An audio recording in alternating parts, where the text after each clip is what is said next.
ഈ CPM-മായി നേർക്കുനേർ കടന്നാക്രമണം നടത്തുന്ന വാക്കുകളിലൂടെയും അല്ലാതെയും നേർക്കുനേർ കടന്നാക്രമണം നടത്തുന്ന കെ സുധാകരൻ പക്ഷേ BJP-യോട് മൃദു സമീപനം കാട്ടുന്നതിന് പിന്നിൽ മറ്റ് ചില ലക്ഷ്യങ്ങളുണ്ട് എന്ന ആരോപണം താങ്കൾ ഈ അധ്യക്ഷ പദവി ഏറ്റപ്പോൾ മുതൽ കേൾക്കേണ്ടി വരുന്നതാണ്.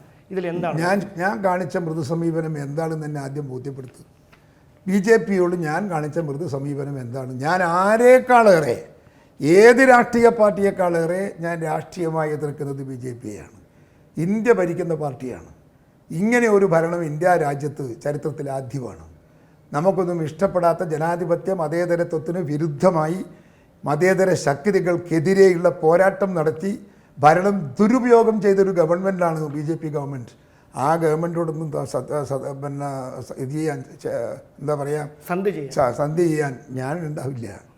ഒരിക്കലും ഞാൻ BJP-ക്ക് അനുകൂലമായി എവിടെയെങ്കിലും സംസാരിച്ചിട്ടുമില്ല. ഒരിക്കലും ഞാൻ അവർക്ക് നല്ല വാക്ക് പറഞ്ഞിട്ടുമില്ല, പറയേണ്ടി വന്നിട്ടില്ല, ഒരവസരം അങ്ങനെ കിട്ടിയിട്ടില്ല. അതുകൊണ്ട് കണ്ടാൽ ചിരിക്കും, അതിനപ്പുറത്തൊരു ലോകിയുമില്ല ആരുമായിട്ടും. അല്ല, അങ്ങ് ഒരു അവസരത്തിൽ നേരത്തെ നടത്തിയ ഒരു പ്രസ്താവനയാണ് ഇത്തരത്തിൽ ദുർവ്യാഖ്യാനം. അതായത് ശാഖകൾക്ക് കാവൽ നിൽക്കേണ്ട സാഹചര്യം. അത് നിങ്ങൾ കാണേണ്ടത് RSS-നല്ല ഞാൻ കാവൽ നിൽക്കുന്നത്. പക്ഷേ RSS-ൻ്റെ ശാഖയാണിത്. ഞാൻ എൻ്റെ വീട്ടിൻ്റെ അടുത്തുള്ളൊരു മൈതാനമാണ്. ആ മൈതാനത്ത് കുറേ കുട്ടികൾ വൈകുന്നേരം വന്നിട്ട് ഈ എക്സസൈസ് ചെയ്യുന്നു. ആ ചെയ്യുമ്പോൾ CPM-കാർ കുറച്ച് ദിവസം കഴിഞ്ഞപ്പോൾ CPM-കാർ വന്ന് അടിച്ച് ഓടിക്കുന്നു. ആ ഓടിക്കുന്ന അവരുടെ എതിർപ്പുണ്ടല്ലോ, എല്ലാവർക്കും സ്വാതന്ത്ര്യമില്ലേ? CPM-ൻ്റെ ആളുകൾക്ക് പരിശീലനം ചെയ്യാമെങ്കിൽ BJP-ക്ക് ചെയ്തുകൂടെ, കോൺഗ്രസിന് ചെയ്തുകൂടെ? അപ്പോൾ അതിൽ നിന്ന് വന്നൊരു ഇതാണ്, അല്ലാതെ CPM-ഓടുള്ള സ്നേഹം കൊണ്ടോ അല്ലെങ്കിൽ മറ്റൊന്നുമല്ല. CPM-കാർ ആ കുട്ടികളെ തച്ച് മുട്ടിച്ച് വടി കൊണ്ടടിച്ച് പൊട്ടിച്ചത് കണ്ടപ്പോൾ എനിക്ക് തോന്നി അതിനകത്തൊരു മനസ്സിന് പ്രയാസം. ഞാൻ അപ്പോൾ അതിൻ്റെ ആളുകളെ വിളിച്ചിട്ട് ഞാൻ പറഞ്ഞു, നിങ്ങൾ നാളെ മുതൽ കളിക്കും, ഞാനിവിടെ എൻ്റെ പിള്ളേരിടാമെന്ന് പറഞ്ഞു. എൻ്റെ പിള്ളേർ അവിടെ നിന്നു ഇട്ടു. ഒരു 1-2 ആഴ്ച ഇട്ടു. അവരങ്ങ് മടങ്ങിപ്പോയി. എല്ലാവരും നമ്മളെ പിള്ളേർ പോയി. അത്ര തന്നെ. അതിലാണ്ട് ഒരിക്കലും അവർക്ക് വേണ്ടി ഒരു സർവീസ് ചെയ്തതല്ല. ഞാനിത് റിയാലിറ്റി പറയുന്നു. എനിക്കത് ഞാൻ ചെയ്തിട്ടില്ല എന്ന് പറഞ്ഞൂടെ? ഞാൻ പറയുന്നില്ലല്ലോ, ഞാൻ സത്യം പറയാണ്. ഞാൻ ചെയ്തിരിക്കുന്നത് അവരുടെ ഒരു മനുഷ്യത്വം, ആ കുട്ടികൾ സഹിച്ച പ്രയാസം, ദുരിതം, കഷ്ടപ്പാട്, ആ കഷ്ടപ്പാടിന്നൊരു മോചനം കൊടുത്തതാണ് ആ കുട്ടികൾക്ക്. അല്ലാതെ അതിനകത്ത് RSS-ഓടോ BJP-യോടോ എന്നേലും നിനക്ക് RSS-നെ കുറിച്ച് അറിയുന്നില്ല. എൻ്റെ വയസ്സും പ്രായമല്ല. അതാണ്. സതീശനുമായിട്ടാണോ രമേശ് ചെന്നിത്തലയുമായിട്ടാണോ, ഇവരിൽ ആരുമായിട്ടാണ് രണ്ടുപേരോടും പൊളിറ്റിക്കൽ ഇൻറ്റിമസി? രണ്ടുപേരോടും പൊളിറ്റിക്കൽ ഇൻറ്റിമസി തന്നെ. പ്രതിപക്ഷ നേതാവോട് എനിക്ക് പൊളിറ്റിക്കൽ ഇൻറ്റിമസി ഇല്ലാതിരിക്കുമോ? മുൻ പ്രതിപക്ഷ നേതാവും ഇന്നത്തെ വർക്കിംഗ് കമ്മിറ്റി മെമ്പറും ഒക്കെ ആയ രമേശ് ചെന്നിത്തലയുടെ എനിക്കങ്ങനെ അദ്ദേഹത്തോട് നിൽക്കാം. ഞങ്ങൾ വളരെ സൗഹാർദ്ദത്തിലാണ് ഏറെയും. ഈ പുതുപ്പള്ളി ഉപതെരഞ്ഞെടുപ്പിൻ്റെ ഫലം പ്രഖ്യാപിച്ചതിന് പിന്നാലെ നടന്ന ഒരു വാർത്താ സമ്മേളനത്തിൽ ഉണ്ടായ ചില അഭിപ്രായ വ്യത്യാസങ്ങൾ അത് പരസ്യമായി മറനീക്കുന്ന സാഹചര്യം, അങ്ങനെ ഒരു സാഹചര്യം ഒഴിവാക്കേണ്ടിയിരുന്നതാണ് എന്ന് എപ്പോഴെങ്കിലും അങ്ങേക്ക് തോന്നിയിട്ടുണ്ട്? പത്രസമ്മേളനത്തിൽ തീർച്ചയായിട്ടും ഒരുപാട് വിമർശനങ്ങൾക്ക്, അഭ്യൂഹങ്ങൾക്കൊക്കെ അത് വഴിവെച്ചിരുന്നു. പത്രസമ്മേളനത്തിൻ്റെ അകത്ത് ഞാനൊന്നും ചെയ്തിട്ടില്ല. പക്ഷെ ഞാനതിന് വിധേയനായിപ്പോയി. ആവശ്യമില്ലായിരുന്നു. ആ കാര്യങ്ങൾ പറഞ്ഞ് പിന്നീട് സെറ്റിൽ ചെയ്തു. പിന്നെന്താ? തീർച്ചയായിട്ടും.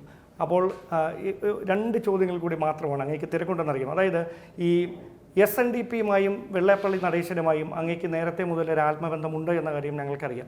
പക്ഷേ ഈ KPCC-യുടെ അധ്യക്ഷ പദവിയിൽ കെ സുധാകരൻ തന്നെ തുടരണം എന്ന ഒരു നിലപാടിന് പിന്നിൽ NSS-ൻ്റെ ഒരു സ്വാധീനം കൂടി ഉണ്ടായിരുന്നു. NSS-ഉം ആ നിലപാടിൽ ഉറച്ചു നിൽക്കുകയായിരുന്നു എന്ന സൂചനകളാണ് ഇപ്പോൾ പുറത്തു വരുന്നത്. ഈ G. സുകുമാരൻ നായരുമായും ഈ വെള്ളാപ്പള്ളി നടേശനുമായിട്ടുള്ള അതേ ആത്മബന്ധം തന്നെ അങ്ങ് കാത്തു സൂക്ഷിക്കാൻ. ഞാൻ ഇവരോടെല്ലാം ഒരേപോലെ നല്ല ബന്ധം മെയിൻറ്റെയിൻ ചെയ്യുന്നവരാണ്. സുകുമാരേട്ടനെയും ചേട്ടനെയും കാണാൻ പോകാറുണ്ട്. വെള്ളാപ്പള്ളി ചേട്ടൻ ഇന്നലെ വരെ ഞാൻ ഫോൺ ചെയ്തിരുന്നു. പുള്ളിക്ക് സുഖമില്ല, കിടക്കുകയെന്ന്. അദ്ദേഹത്തോട് സംസാരിച്ചിരുന്നു. അതുപോലെ നമ്മൾ ബിഷപ്പുമാരെയൊക്കെ ഞാൻ മിക്കവാറും ബിഷപ്പുമാരെയും ഞാൻ നേരിട്ട് കാണാറുണ്ട്. എനിക്ക് അതിനോടൊക്കെ ബഹുമാനമാണ്, ആദരവാണ്. അവരെയൊക്കെ എന്നും നമ്മളൊരു സമൂഹത്തിൻ്റെ ഒരു വലിയ വിലമതിക്കാനാകാത്ത സ്വത്താണെന്ന് കരുതുന്നവരാണ് ഞങ്ങളൊക്കെ. അതുകൊണ്ട് അത് എല്ലാവർക്കും ബാധകമാണ്. അത് രണ്ടാൾക്ക് മാത്രമല്ല. ഓക്കെ.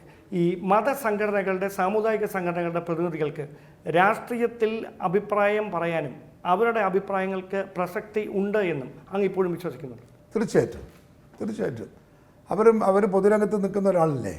ആ പൊതുരംഗത്ത് നിൽക്കുമ്പോൾ അവർക്ക് അനുഭവത്തിൻ്റെ ഒരുപാട് സമ്പത്തില്ലേ. അത് നമ്മൾ ശരിയും തോന്നുന്നത് നമ്മൾ സ്വീകരിക്കണ്ടേ? അതെടുക്കും. തെറ്റാണെങ്കിൽ തെറ്റാന്ന് അവരുടെ മുഖത്ത് നോക്കിയിട്ട് ഞങ്ങൾ പറയും. എൻ്റെ ഒരു നേച്ചർ എന്താണെന്ന് ചോദിച്ചാൽ നിങ്ങൾ മുഖത്ത് നോക്കിയിട്ട് തെറ്റാണെങ്കിൽ ഇത് തെറ്റാന്ന് യു ആർ റോങ് എന്ന് ഞാൻ പറയും. ഞാൻ ശരിയാണെങ്കിൽ ശരിയാന്ന് പറയും.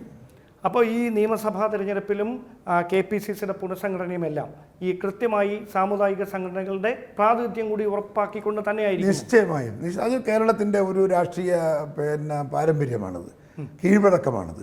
നമ്മൾ അങ്ങനെ തന്നെ എല്ലാ കാലത്തും എല്ലാവരും ചെയ്യാറ് അങ്ങനെ തന്നെയാണ്, ഞങ്ങളും ചെയ്യാറ് അങ്ങനെ തന്നെയാണ്.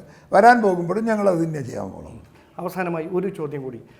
കേരളത്തിൽ പ്രത്യേകിച്ച് കഴിഞ്ഞ ഒരു 10-15 വർഷമായി പിണറായി വിജയൻ എന്ന ഒരു മുഖത്തെ ഉയർത്തിക്കാണിച്ചുകൊണ്ടാണ് CPM തെരഞ്ഞെടുപ്പിനെ നേരിടുന്നത്. 2 തവണ അവർക്ക് രാഷ്ട്രീയമായ വലിയ വിജയം ആണ് നേടിക്കൊടുത്തത്.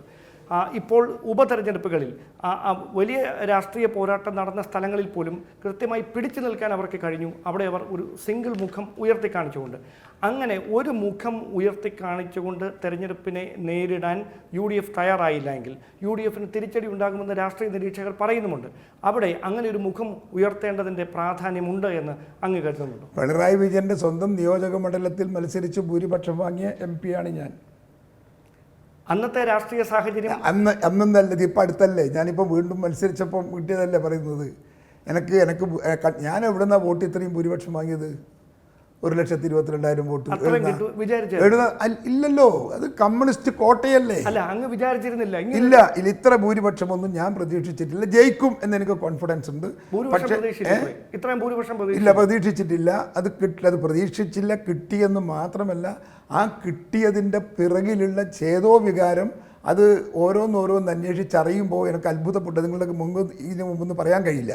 ഒരുപാട് ബന്ധങ്ങൾ, ആ ബന്ധങ്ങളെല്ലാം എനിക്ക് അനുകൂലമാകുന്ന രീതിയിലേക്ക് പ്രതികരിച്ചു. ജാതിയും മതവും ഒന്നും നോക്കാതെ, രാഷ്ട്രീയം ഒന്നും നോക്കാതെ. എന്തുകൊണ്ട്? ഇടതുപക്ഷക്കാരടക്കമാണ് പറയുന്നത് ഞാൻ. അപ്പം നിയമസഭാ തെരഞ്ഞെടുപ്പിൽ റിഫ്ലക്ട് ചെയ്യുമെന്നാണ് പറയുന്നത്. പിന്നെന്താ സംശയം കാര്യത്തിൽ? നിയമസഭാ തെരഞ്ഞെടുപ്പിൻ്റെ അകത്തും നിങ്ങൾ മനസ്സിലാക്കേണ്ടത് CPMലെ സാധാരണ പ്രവർത്തകന്മാർക്ക് പോലും പിണറായി വിജയനോട് കണ്ടുകൂടാ.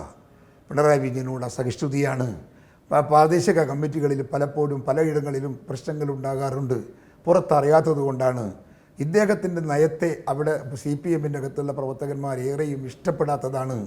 ആ ഇഷ്ടപ്പെടാത്ത പിണറായി വിജയനെ പിന്നെ എവിടെയാണ് ആളുകൾ സ്വീകരിക്കുക?